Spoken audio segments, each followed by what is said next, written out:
আপনারা যারা এই কোটা বিরোধী আন্দোলনের সাথে আছেন, প্রত্যক্ষভাবে বা পরোক্ষভাবে আপনারা এক একটা হচ্ছে মুজাহিদ।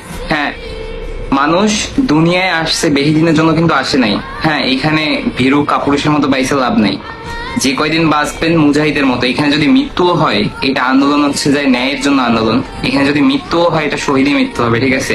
তাই যারা করতেছেন পিছু পা হবেন না, করতে থাকেন, ইনশাল্লাহ আপনাদের দাবি মাইনে নিবেই। তারা মাইনে নিতে বাধ্য।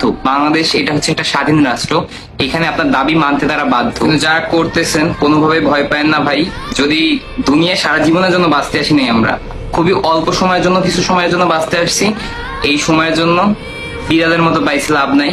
মানুষের মতোই বাঁচতে শিখেন। যান, যারা কোটা বিরোধী আন্দোলনের সাথে আছেন তারা থেকে একটা ভাই মুজাহিদের বাচ্চা। হ্যাঁ, এটা সব বীর, বীর বলা যায়, সব কটা বীর।